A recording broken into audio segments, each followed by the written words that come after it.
Kita ke informasi lain, warga Pati menggelar demo besar-besaran mendesak pengunduran diri Bupati Pati Sudewo.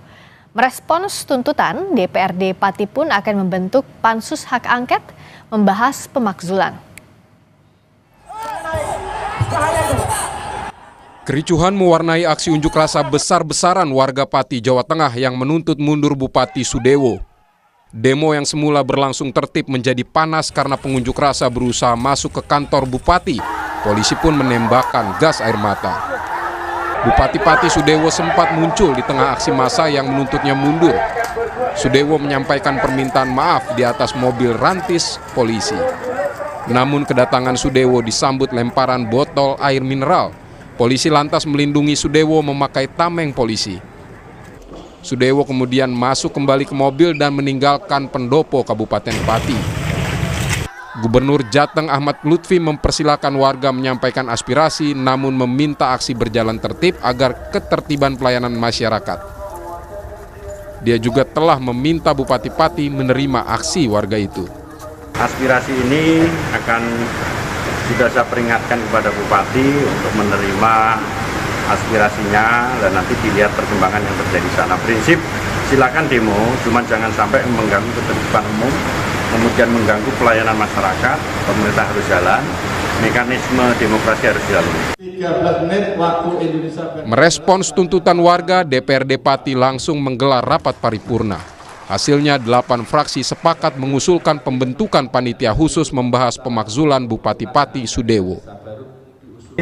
Beberapa anggota DPRD yang terdiri dari beberapa fraksi, ada 8 pengusul untuk dibentuknya hak angket.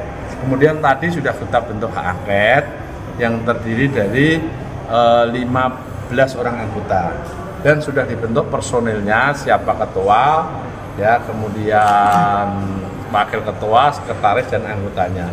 Yang kami harap pansus untuk segera bekerja lah. Kalau soal pemajuan nanti kita bentuk angket, kemudian kita bentuk pansus, ya, pansus bekerja sesuai dengan aturan, sesuai dengan regulasi yang ada, diberi waktu paling lambat 60 hari untuk bekerja. 60 hari untuk bekerja, paling lama lah itu. Mudah-mudahan tidak sampai 60 hari pansus sudah dapat menyimpulkan untuk dikirim kepada Mahkamah Agung, kemudian Mahkamah Agung kembali kepada DPRD, keputusannya kayak apa, ya itu nanti baru kita tunggu.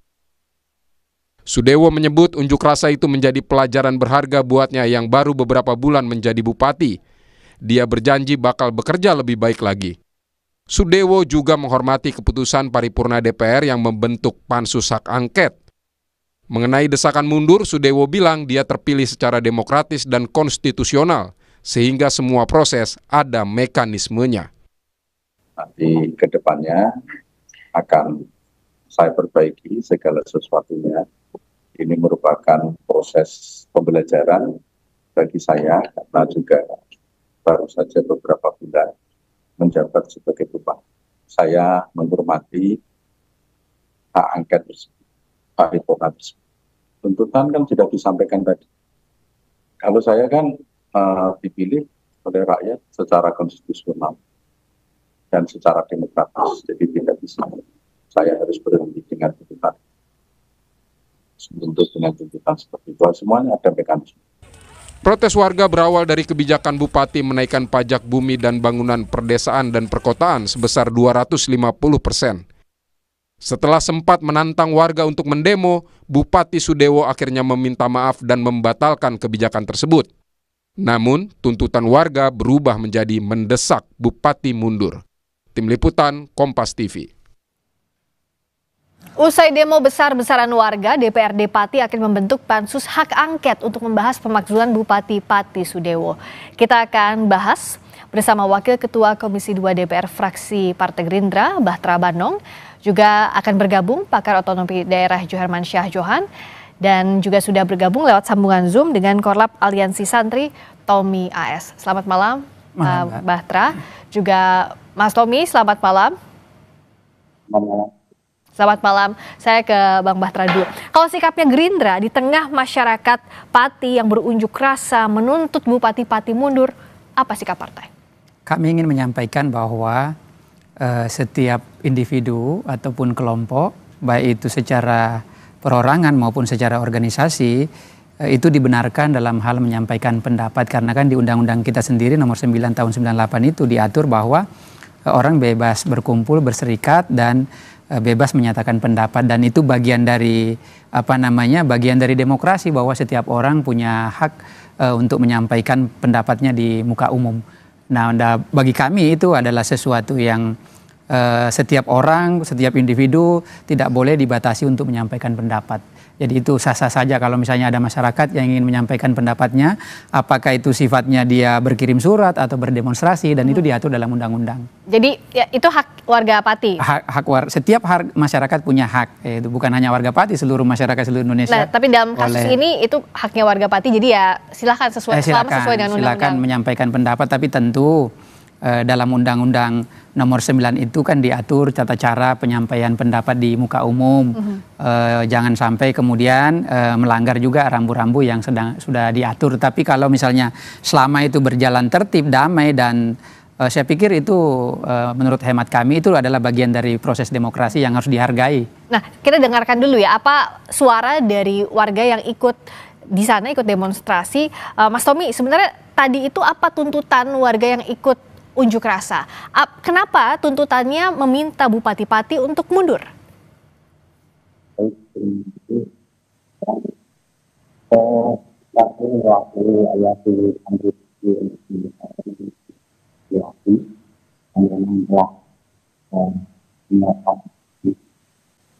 Bang Tommy, izin, kayaknya kita harus perbaiki dulu ya komunikasinya, karena suaranya terdengar mendem di sini, nggak terlalu terdengar. Nanti kita akan perbaiki dulu komunikasinya ya, sambil saya ngobrol juga dulu dengan Bang Bahtra. Bang Bahtra, gini, kan sekarang tuh sudah ke levelnya diusulkan hak angket lewat rapat paripurna tadi di DPRD Pati.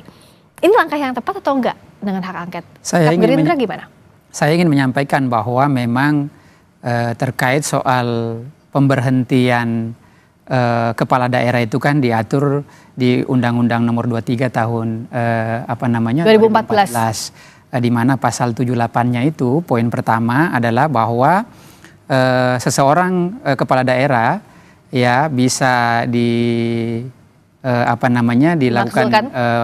pergantian kalau yang pertama itu adalah dia meninggal atau berhalangan tetap. Terus kemudian yang kedua adalah dia mengundurkan diri. Ya. Nah, itu bagian dari berhalangan tetap. Terus yang ketiga adalah diberhentikan. Nah, diberhentikan ini di pasal 78-nya ayat 2-nya itu diatur mekanismenya. Ya. Bahwa bisa diberhentikan kalau misalnya pertama itu masa jabatannya sudah berakhir.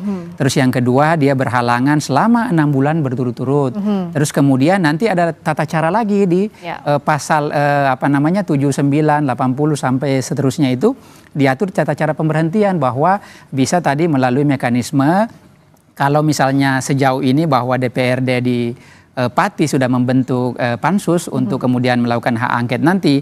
Nah, menurut hemat kami itu adalah langkah yang pas untuk dilakukan. Terus kemudian kita mencari titik terangnya nih, karena nanti kan pada saat pembentukan pansus itu pasti Pak Bupati akan diminta keterangan. Nah, di forum itu nanti Pak Bupatinya akan menyampaikan secara gamblang kemudian ada nggak sesuatu yang dilanggar dari proses yang sedang terjadi. Masih ada kemungkinan lolos dari hak angket itu, artinya masih bisa diterima atau tidak diterima jawaban nanti akan terang benderang setelah misalnya pembentukan hak angket itu. Dan kami dari Partai Gerindra, walaupun Pak Sudewo adalah kader kami juga mendorong anggota DPRD Gerindra di sana untuk ikut dalam hak angket itu, agar proses yang terjadi yang hari ini yang kita lihat sedang ramai ini bisa terang benderang, karena kan nanti di sana akan dijelaskan secara detail, secara rinci bahwa ada nggak sesuatu yang dilanggar oleh Pak Bupati. Nah, tetapi tidak boleh juga dibuat-buat. Misalnya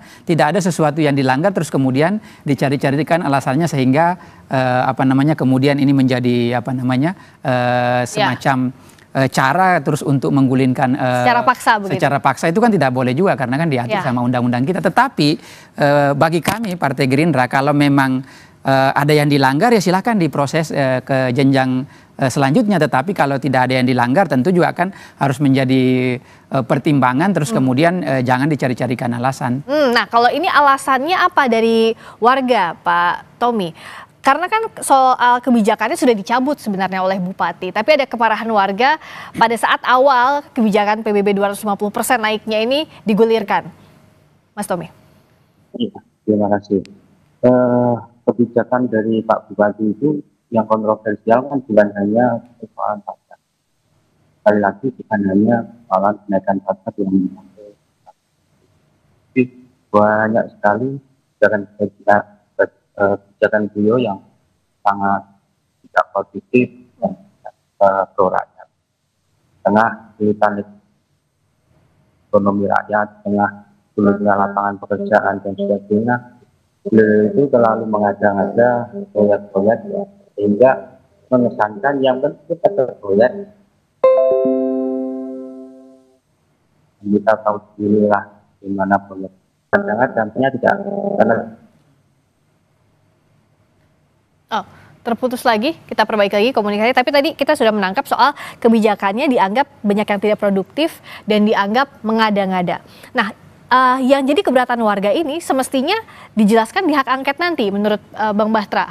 Artinya Bupati Pati Sudewo harusnya punya jawaban dong soal itu. Ya, harusnya beliau harus menjelaskan pada saat nanti mungkin hak angketnya sudah berjalan, beliau diminta keterangan, harus menjelaskan. Terus kemudian apa yang menjadi problem besarnya, dan menurut hemat kami memang begini ya. Ini kan saya langsung sendiri sudah berkomunikasi sama yang bersangkutan. Ya. Kami memang di Partai Gerindra, Pak Prabowo selalu menyampaikan bahwa jangan membuat kebijakan yang membuat masyarakat makin susah, itu yang pertama. Yang kedua, jangan membuat kegaduhan di publik. Nah, itu terus kami ingatkan kepada kader-kader Gerindra, terutama yang hari ini sedang menjabat sebagai kepala daerah, tentu harus juga ikut berempati terhadap kondisi masyarakat kita dalam situasi yang seperti hari ini. Nah, maka dari itu yang bersangkutan sudah menyampaikan ke kami, dan kami melihat bahwa sudah ada niat baik. Kemudian yang bersangkutan menyampaikan permintaan maafnya di publik. Karena kan sebenarnya begini ya, terkait soal kenaikan pajak di Pati 250%, bahkan sebenarnya ada daerah lain yang lebih besar daripada Pati ini. Misalnya saya mau sampaikan di Jombang, ada lagi di Cirebon, ada lagi di di Semarang. Tetapi bahkan lompatan penaikannya bukannya hanya 250, ada yang 400, ada lebih dari 400. Tetapi memang kami melihat bahwa yang bersangkutan Pak Bupati Pati ada miskomunikasi lah dengan warganya. Maka dari itu kami dari Partai Gerindra sudah menegur, karena pada saat masyarakat berdemonstrasi mestinya kan harus diterima dengan baik, karena kan itu kan adalah warga beliau, menyampaikan pendapat, menyampaikan aspirasi, tetapi ada miskomunikasi dan ada pernyataan beliau yang terkesan menantang masyarakat, dan itulah kami dari Partai Gerindra langsung menegur. Terus kemudian yang bersangkutan sudah meminta maaf di publik. Tapi kalau misalnya kita lihat permohonan maafnya apakah jadi sia-sia? Kalau kita lihat tadi ada banyak sekali penolakan dari warga Pati, bahkan saat meminta maaf tidak diterima juga oleh warga. Kita akan bahas usai jeda di Sapa Indonesia Malam sesaat lagi. Indonesia Malam membahas usai demo besar-besaran warga, DPRD Pati akan membentuk pansus hak angket untuk membahas pemakzulan Bupati Pati Sudewo. Kita masih membahasnya bersama dengan Wakil Ketua Komisi 2 DPR fraksi Gerindra, Bahtra Banong, dan juga bergabung lewat sambungan Zoom ada Mas Tommy AS. Mas Tommy, kalau dari demonstran, dari pengunjuk rasa, sebenarnya apa sih yang membuat memuncak emosinya sampai hari ini? Apakah ia hanya kebijakan kemarin saja atau ada akumulasi dari gaya komunikasinya juga Bupati Pati? Ya itu tadi, itu puncak akumulasi dari rasa kecewa rakyat Pati terhadap gaya komunikasi beliau, dan juga kebijakan-kebijakan beliau yang dirasa kurang bermanfaat untuk rakyat. Sebagai contoh, ini beberapa contoh saja. Ada renovasi Masjid Agung yang baru berapa tahun kemarin direnovasi dan kondisinya masih bagus. Ada renovasi alun-alun, ada renovasi Videotron dan sebagainya dan sebagainya. Nah itu kan sebenarnya kebijakan-kebijakan yang kurang bermanfaat bagi rakyat. Nah itu diprotes berkali-kali. Kalau sekarang sampai menuntut Bupati Pati untuk mundur, kenapa sampai demikian? Kan untuk pemakzulan tidak semata-mata karena demonstrasi, ada alasan-alasan konstitusional yang harus dipenuhi, Mas. Iya, kami akan mengikuti alur yang ada atau aturan yang ada. Karena kami juga warga yang taat hukum, tidak mungkin kami memaksakan kehendak. Buktinya kami juga tidak masuk ke pendopo kabupaten dan langsung misalkan memaksa beliau untuk menandatangani mundur, kan tidak. Kita justru datang ke DPR baik-baik. Tadi saya masuk di ruang, Bapak. Tadi saya ikut di ruang paripurna, saya ikut mengikuti sidang.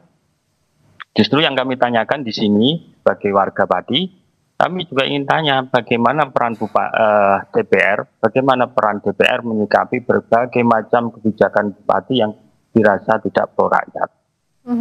Nah, tadi pada saat ikut juga di ruang paripurna, apa yang Mas Tommy AS dan kawan-kawan lihat yang berlangsung di sana? Apakah memang proses pansus hak angket ini adalah langkah tepat yang harus diambil?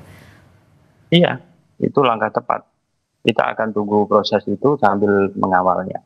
Nah, dan kami akan mengawal itu sampai keluar hasilnya, dan tentu kami juga akan menyampaikan berbagai macam bukti, dan itu silakan nanti kita ketemu lagi. Nah, jadi kan artinya kalau masyarakat sejauh ini ingin segera digulirkan terus ya pansus hak angket ini berjalan dengan baik agar bisa dijelaskan. Nah, untuk demonstrasinya apakah berhenti di hari ini atau seperti apa, Mas Tommy? Karena kita lihat ya sepanjang hari ini kekecewaan warga memuncak di demonstrasi dan juga mengutarakan kekecewaan terhadap Bupati, meminta Bupati untuk mundur. Apakah ini akan berlanjut juga unjuk rasa hari ini? Iya.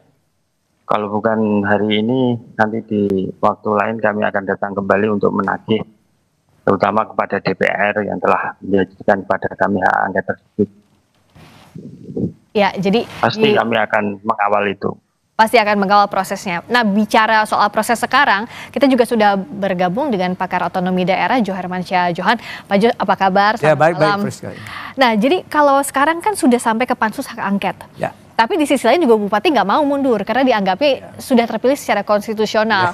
Bagaimana ini proses yang harus dilalui dan bagaimana bisa masyarakat ini mengawasi proses yang sedang berjalan? Nah gini, kalau mekanismenya ya, memang ada hak DPRD, hak interpelasi, hak angket, hak menyatakan pendapat. Nah itu apabila ada kasusnya apa? Kasusnya ada kebijakan yang menimbulkan keresahan yang luas dari masyarakat. Bagian dari undang-undang pemerintahan daerah itu ya? Undang-undang Pemda. Ya, jadi kalau ada kasus seperti itu, maka berdasarkan suara aspirasi masyarakat itu yang ditangkap oleh DPRD bisa melakukan hak-haknya, menggunakan hak-haknya. Hak pertama ya hak interpelasi untuk minta penjelasan. Nah, Bupati datang untuk hadir dan menyampaikan penjelasannya. Kalau misalnya Dewan cukup puas, selesai di situ. Tapi kalau Dewan tidak puas atas penjelasan kepala daerah, maka masuk ke step berikutnya, menggunakan hak angket nih. Jadi nggak bisa juga ujuk-ujuk hak angket itu. Nah, kalau hak angket dengan penyelidikan, itu memakan waktu lagi. Ada tahapan-tahapannya, memanggil-manggil dan sebagainya. Termasuk ada orang-orang ahli yang didengar, ya, saksi dan sebagainya. Nah, bila angketnya misalnya putus, apakah itu dimakzulkan atau tidak, lalu kemudian sampai ke pernyataan pendapat. Hak satu lagi, pernyataan pendapat adalah misalnya katakanlah ditolak atau diterima. Kalau diterima, maka mekanismenya harus dibuktikan secara hukum. Proses politik di DPRD itu dengan mengirimkan surat DPRD ke Mahkamah Agung. Ya, untuk dapat fatwa MA ya Pak ya? Nah, bukan fatwa. Jadi sifatnya putusan MA tentang terbukti atau tidak secara hukum. Ada nggak pelanggaran undang-undang? Adakah pelanggaran sumpah jabatan? Nah, kalau itu terbukti, maka misalnya MA menyatakan terbukti. Nah, balik lagi ke DPRD, lalu DPRD melakukan sidang untuk mengambil keputusan. Nah, disitulah ada mekanisme yang namanya apakah musyawarah atau melalui voting. Dan kalau putus di situ voting, misalnya dimakzulkan ya, ada kata. Lalu kemudian dikirimkan ke Kemendagri, Kemendagri membuat surat penetapan pemberhentian. Iya. Itulah mekanisme yang jadi diatur kan undang-undang. masih panjang sekali ya, dari DPRD harus ke MA, nanti ke DPRD lagi, lalu ke Kemendagri. Tidak ringkas. Nah, dengan jalan yang panjang ini, Gerindra bagaimana melihat prosesnya? Apa yang harus dilakukan misalnya di DPRD Gerindra agar hak angket ini betul-betul bisa mengungkap faktanya, agar kalaupun hasilnya kan dimaksudkan atau tidak, kalaupun dimaksudkan ini konstitusional. Ya, kami sih dari Partai Gerindra tentu walaupun Pak Sudewo adalah kader Partai Gerindra, tetapi kami tetap juga mendorong DPRD-nya terus kemudian untuk melalui tahapan-tahapan atau mekanisme yang sebagaimana yang diatur dalam undang-undang kita, karena kan kita juga ini kan negara hukum, negara tentu ada aturan mekanisme, dan kami tidak akan menghalang-halangi itu. Justru kami dari Gerindra ingin mendorong agar ini juga kasusnya terang benderang, karena menurut hemat kami bahwa Pak Prabowo sangat tegas ya. Kalau misalnya ada kader yang melakukan, tetapi harus pelanggaran yang betul-betul berat ya. Tetapi kalau misalnya juga dibuat-buat kan tidak boleh seperti itu juga. Makanya tadi itu ada jalur yang mesti ditempuh. Dan teman-teman yang berdemonstrasi tadi itu sah-sah saja. Itu kebagian dari bunga-bunga demokrasi, dan itu hak setiap warga negara. Terus kemudian bahwa prosesnya kan sekarang sudah berjalan di DPRD, dan kami juga mendorong kader-kader Partai Gerindra yang di DPRD untuk terus bagaimana agar turut serta, sehingga apa yang disampaikan beliau tadi, misalnya pada saat nanti hak bagaimana terkait soal hak angket itu, kalau pada akhirnya sampai hak angket ini kan ada tahapan-tahapannya kan. Ada interpelasi dulu sebelumnya tadi. Interpelasinya ada hak angketnya, tetapi bagi kami itu penting karena kenapa? Itu juga adalah media bagi bupati untuk datang menjelaskan apa sebetulnya yang terjadi. Karena kalau misalnya persoalannya hanya soal pajak ini, saya sampaikan sejak awal tadi bahwa sebetulnya ini bukan hanya Pati yang menaikkan pajaknya. Ada Cirebon yang bahkan lebih dari 400%. Ya kan, ada Kabupaten Jombang 1.200% malah.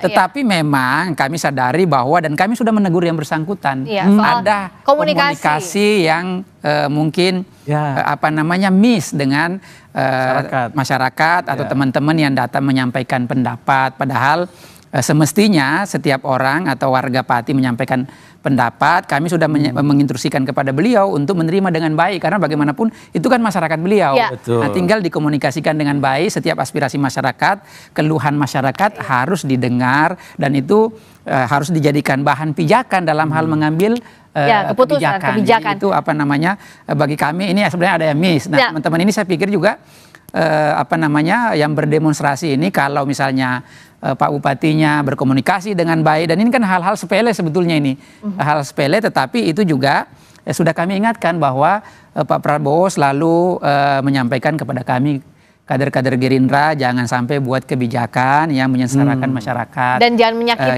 menyakiti masyarakat, karena kita lihat sendiri Mbak, hari ini program Pak Prabowo betul-betul menyentuh langsung kepada bukan hanya di perkotaan, tapi sampai di karena itulah soal ini, apakah ruang diskusinya masih bisa terbuka, Mas Tommy, Anda dan kawan-kawan dengan Bupati? Kami ingin meralat, mestinya bukan persoalan yang sepele ketika seorang pemimpin itu menyakiti hati rakyat. Seorang pemimpin ngomong dengan menantang rakyat itu bukan hal yang sepele, saya kira. Siapapun ya, ketika ditantang terus dengan ucapan-ucapan yang semestinya tidak layak bagi seorang pemimpin di tingkatan bupati, itu kan mestinya dihindari. Jadi bukan hal sepele. Jadi ketika Anda mengatakan ini kan sebenarnya hanya sepele, miskomunikasi dan sebagainya, saya kira bukan sepele. Misalkan dibalik, misalkan Anda dimaki-maki atau dilecehkan dengan ucapan, mestinya kan tidak terima. Itu misalnya dengan satu orang, bagaimana dengan rakyat satu kabupaten? Dan kalau mereka marah, itu wajar sekali. Apalagi kepala daerah yang menyampaikannya ya, Mas ya? Kepala daerah, dan itu terus menerus. H-1 itu beliau juga tidak, justru bukan membuat pernyataan yang menenteramkan rakyat, tapi justru mengeluarkan pernyataan yang kontraproduktif, yaitu dengan mengatakan segelintir rakyat, segelintir orang tidak akan bisa menurut saya mundur. Itu kan sangat menyakiti rakyat. Yang datang tadi itu ratusan ribu, Bapak. Iya. Mestinya Bapak juga tahu yang datang itu ratusan ribu.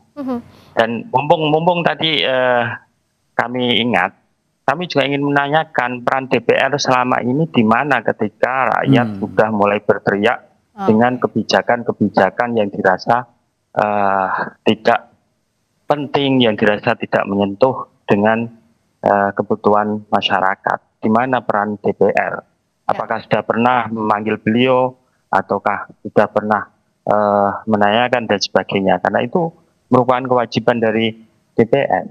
Oke, nah bagaimana peran DPR dan DPRD soal ini? Apakah harusnya bisa mengingatkan atau menegur langsung kepala daerah? Ya memang kalau DPR RI yang dimaksud ini ya. Ya dua-duanya DPR RI dan kalau DPR RI itu kan dia tidak vertikal dengan kepala bupati, daerah karena kan kepala daerah itu kan pembinanya itu adalah Kemendagri. Tapi namun demikian kami kan di Komisi 2 terutama saya di Komisi 2 ya bermitra dengan Komisi 2 Kemendagri. Kami juga memang selalu mengingatkan agar Kemendagri dalam hal ini sebagai pembina kepala daerah untuk terus memantau situasi di kabupaten kota maupun di provinsi. Karena begini ya, sebenarnya kan begini, memang situasi kita sedang sulit, maka tidak heran banyak daerah yang menempuh jalan yang singkat kemudian untuk menaikkan menambah pendapatan hasil daerahnya. Saya ingin menyampaikan bahwa secara fiskal daerah itu ya dari 38 provinsi yang fiskalnya kuat itu hanya 11 provinsi. Sisanya itu kurang lebih sekitar 4 mungkin yang sedang, sisanya lemah. Nah, begitupun kabupaten kota. Kalau kabupaten kota itu data saya 500 lebih. Yang lemah ya kabupaten ya Mbak ya. Yang fiskalnya sangat lemah itu ada 415 Pak. Yang kuat hanya 4 kabupaten. Nah, kalau kota yang lemah itu yang kuat itu hanya 11, sisanya itu adalah yang lemah semua. Nah mungkin karena situasi ini yang membuat kemudian kepala daerah mengambil jalan pintas untuk menaikkan pajak itu. Tetapi kami dari Partai Gerindra, Pak Prabowo selalu memesankan bahwa walaupun dalam kondisi begini, setiap kepala daerahnya harus tetap berempati sama masyarakat. Nggak boleh menempuh jalan ini. Mesti kepala daerahnya harus kreativitas.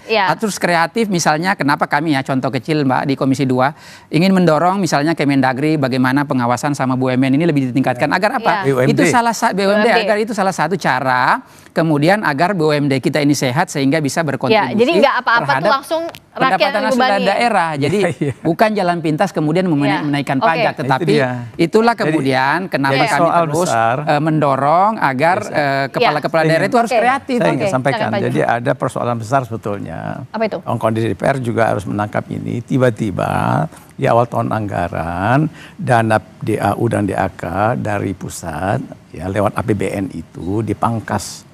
Itu kurang lebih 50 triliun. Itu punya dampak yang sangat serius kepada pemda-pemda yang fiskalnya lemah. Akhirnya begini salah satu contohnya. Nah, lalu kepala daerah yang kepengen untuk menjalankan pembangunan sesuai dengan visi misi dan kampanyenya, itu langsung kemudian mencari cara ya untuk menutupi kekurangan dari dana alokasi umum dan DAK fisik, DAK non fisik, bangun jalan, rumah sakit.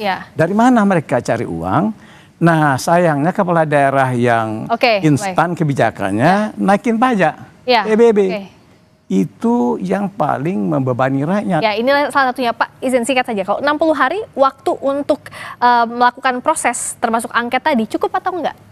Cukup sekali. Cukup ya dengan target 60 hari itu bisa ya? Udah dihitung itu siklusnya ya biasanya dan sudah ada pedoman dan saya kasih materi pembelajaran kepada DPRD waktu orientasi setelah mereka dipilih lewat pemilu kemarin di beberapa provinsi di Indonesia yang dibikin di Jakarta itu kita sudah kasih materi tentang penggunaan hak-haknya pengguna hak. Jadi mereka akan tahu cara menggunakannya, berapa lamanya dan mekanisme dan serta prosedurnya.